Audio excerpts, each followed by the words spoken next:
ভেৰগাঁৱৰ শুক্লাইত শুকাব ঘটনা পুখুৰীত পৰি সলিল সমাধি 4 বছৰীয়া শিশুৰ ভেৰগাঁৱৰ শুক্লাইত অঘটন ডিমাকুচি আৰক্ষী থানাৰ অন্তৰ্গত শুক্লাইত সংঘটিত এক শুকাব ঘটনাই আজি জোকাৰি গ'ল সমগ্ৰ অঞ্চলটো জীৱনৰ বাবে আনুষ্ঠানিক শিক্ষা গ্ৰহণৰ প্ৰথম দিনটোতে নিয়তিয়ে কাঢ়ি লৈ গ'ল এটি কণমানি প্ৰাণ ভেৰগাঁৱৰ শুক্লাই কমল ফয়েল আৰু উৰ্মিলা ছাত্ৰীৰ একমাত্ৰ সন্তান 4 বছৰীয়া যোগেশ ফয়েলৰ আজি আছিল বিদ্যালয়ৰ প্ৰথমটো দিন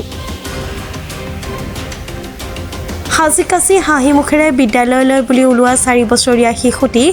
বিদ্যালয় গৈ নাপালে দেখা নাপালে বিদ্যালয় হৃদয় বিদাৰক লগা ঘটনা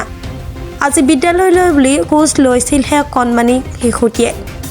তেনে সময়তে শুক্লাই ভিচিডিচিৰ অধ্যক্ষা হিচাপে কৰ্মৰত মাতৃ উৰ্মিলা ছাত্ৰীয়ে বিশেষ কামৰ বাবে শিশুটিৰ ওচৰৰ পৰা আঁতৰি যোৱাৰ সময়তে ঘটে শুকাব ঘটনাটো ঘৰৰ ওচৰতে থকা পুখুৰীত সলিল সমাধি ঘটে শিশুটিৰ অকস্মাতে ঘটা এই ঘটনাই এতিয়া শোকস্তব্ধ কৰি তুলিছে সকলোকে মুহূৰ্ততে ঘটা এই ঘটনাত কিং কৰ্তব্য বিমুখ হৈ পৰা পৰিয়ালে শিশুটিক উদ্ধাৰ কৰি চিকিৎসাৰ ব্যৱস্থা কৰে যদিও তেতিয়ালৈ নিয়তিৰ ওচৰত হাৰ মানে শিশুটোৱে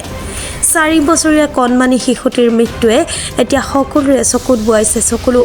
দুখ লগা ঘটনা মোৰ নিকটৱৰ্তী মোৰ ঘৰখন ইখন পথাৰৰ সীমঠাই আৰু মোৰ ইফালে 3 নম্বৰ শুক্লাই গতিকে মই হঠাৎ গম পাই ইয়াতে দৌৰি আহিলোঁ আহি ইয়াত গম পালোঁ যে জিঅ'টিকৰ কাৰণে কোনোবা বিষয়া আহিছিল আৰু আমাৰ ইয়াৰ উৰ্মিলা ছাত্ৰী চেয়াৰমেন নতুন চেয়াৰমেন তেখেতৰ মানে স্কুললৈ লৈ যাব খোজা মুহূৰ্ততে জিঅ'টিক যিহেতুকে আহিল চৰকাৰী বিভাগৰ কাম গতিকে সেই কামত জিঅ'টিকৰ ফটো উঠাই থকা অৱস্থাত হাতত সৰু কেঁচুৱাটো আছিল কেঁচুৱাটো মানে ক'ত মানে কেনেকৈ কি হ'ল তেওঁলোকৰ বৰমাকেও অলৰেডি আগতে মানে ইফালে যাওঁতে বৰমাকে হাতত ধৰি লৈ তেওঁক মানে কাষত চমজাই দিলে তথাপি জিঅ'টিকৰ মানে ব্যস্ত হৈ থকাত তেওঁৰ ল'ৰাটো হঠাৎ পানীত পৰি গ'ল কিন্তু তেওঁলোকে কিন্তু সেই মুহূৰ্তত কোনো খবৰ নাই গম পোৱা নাই বহুত বিচাৰ খচাৰ পাছত মোটামুটি 1-1.5 ঘণ্টামান পিছত পানীত পোৱা গৈছে দুখ লগা খবৰ মানে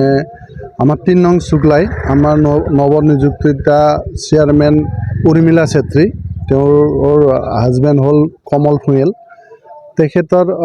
আজি কিবা জিঅ'টেক কৰিবৰ কাৰণে ফটো উঠাই থকা অৱস্থাত তেওঁৰ একমাত্ৰ ল'ৰা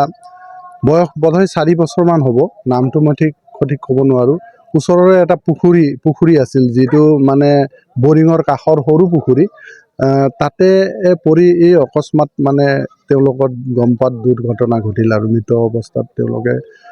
পালে গতিকে এই বিষয়ত আৰু কেনেকুৱা কি ক'ম এইটো অতিকৈ দুখ লগা কি হ'ল কেনেকুৱা হ'ল তেওঁলোকৰ পৰিয়ালবৰ্গৰ বাবে এইটো বহুত দুখ লগা ঘটনা ওদালগুৰিৰ পৰা চিন্ময় ডেকা ৰিপৰ্ট প্ৰাত টাইম ডিজিটেল